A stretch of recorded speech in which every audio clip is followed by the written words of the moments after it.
There are so many amazing anime that are coming out in 2025, but I wanted to highlight five of them because I think that these five are going to be unexpected and surprising. Cause I've been living life right like I could just die any minute. Going for a ride down the side. Hi everyone, my name is Jacob Airy. Welcome to the StudioJake vidcast where I talk about all things pop culture. Be sure to like, share, subscribe. If you're watching on YouTube, ring that little bell so you get notifications and consider becoming a channel member. All right, if you are familiar with my work here on YouTube or pretty much any of my other socials, you know that I am a huge anime fan. I publicly defend it as an artistic style from the nation of Japan and praise Japanese artists, whether they work on mangas or on anime. And today I wanted to highlight five anime that I think will be sort of unexpected hits, that they'll have a lot of surprises coming their way. Now, listen, there is a lot more animes that have been announced for 2025. There's been several unofficial announcements for 2025, but these five I think will, like I said, surprise people in how they're going to turn out. So, without further ado, here are five anime that will surprise everyone in 2025. All right, so up first we have Dr. Stone Science Future. Now, this was actually announced on the finale of the previous season, and it is an anime that is done by TMS Entertainment. It's an adaptation of a popular manga. I did try to get into the first season, it just was not my jam, and that's kind of unusual because I do like post-apocalyptic worlds and humans who are striving for excellence and succeeding, but this one just was not my cup of tea. It had too much science in sort of a magic school bus sort of way, but that's just my own opinion. If you like it, no shade thrown your way. I hope you enjoy it, and I have a feeling that this final season is going to surprise fans of Dr. Stone.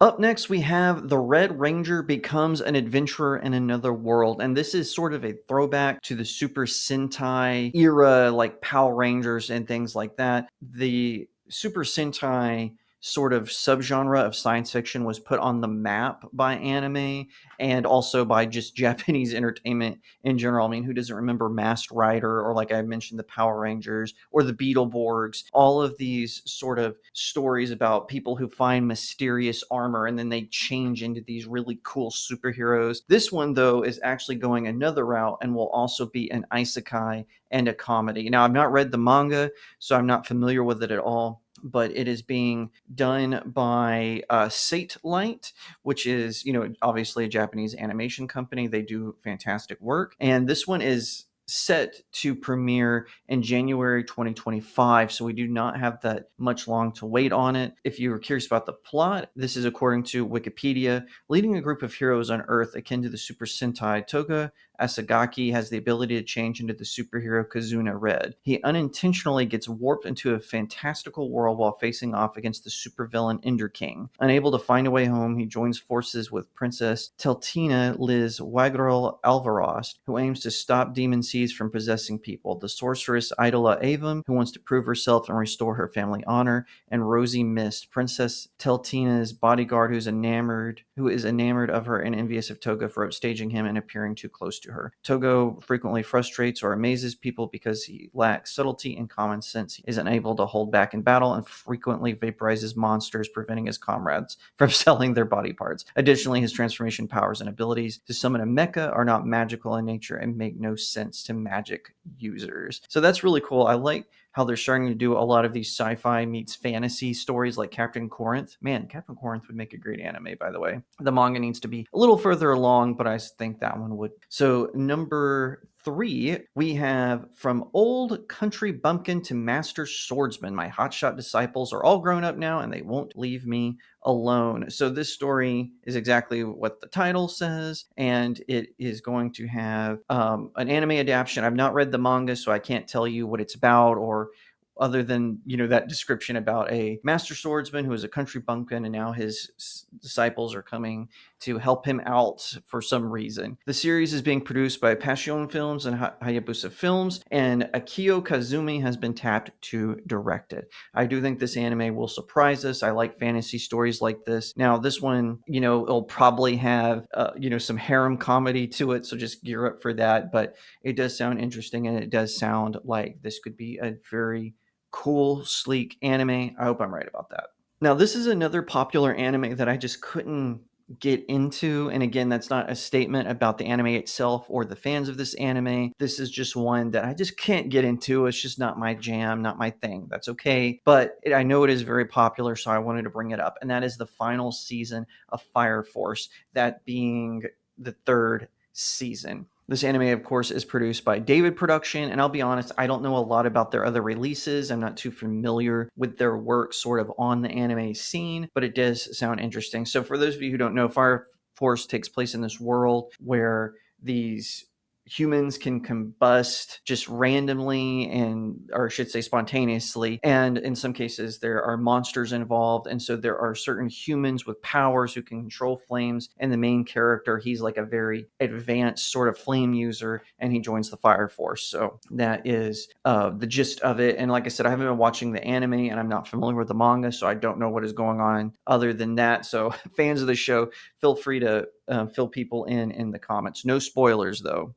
Number 5, last but certainly not least, and another one from TMS Entertainment. This is Sakamoto Days. It follows a retired hitman, a member of the Yakuza, who now has just settled down. He owns like a little grocery store. He's got a wife, he's got a child, but he is forced back into action. And like I said, I've never read the manga for this one either, but I will say that it does look very interesting. I always like sort of these characters who they used to be criminals, now they just want to retire and they've served their debt to society, but then they get called back into action, sort of like Buddy Daddies or The Way of the House Husband. I enjoy those kinds of stories. I think they're really interesting and funny. I always like it because they always make it clear, like for instance in Buddy Daddies, they don't ever kill innocent people. Same with The Way of the House Husband, he was a Yakuza hitman, but they make it clear he only attacked other Yakuza families. He didn't actually go after innocent civilians. So I always think it's funny. I'm curious if they're going to do that for Sakamoto Days. It does look like an intriguing and interesting sort of comedy anime where they're blending action with that sitcom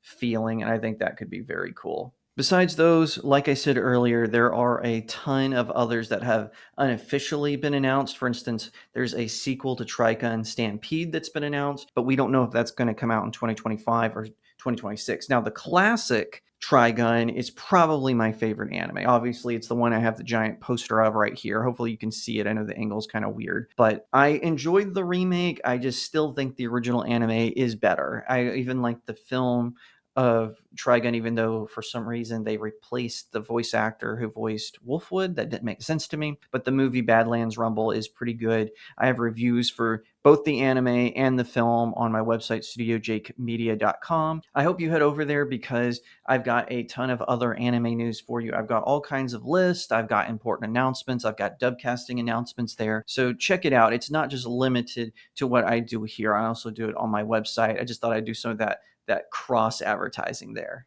If you like that video, be sure to give it a thumbs up, share it out to all your friends, leave me a comment and tell me what you think, and subscribe. If you're watching on YouTube, ring that little bell so you get notifications, and consider becoming a channel member where you get all kinds of cool perks.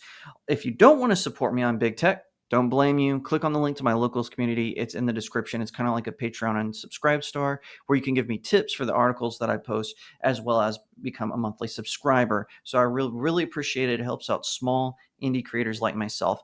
Or you can also support me through buying my novels. This is my latest one, Blessed Child. It's a fantasy romance novella about an elf princess who is having a human child, much to the chagrin of her kingdom. And so her father, the king of the elves, hires a knight who has been disgraced but is on the road to redemption to protect her, and sort of how they are navigating everything in between. It's available on Amazon in ebook, paperback, or hardcover editions. Once again, thank you so much for watching, and I'll see you next time right here on Studio Jake.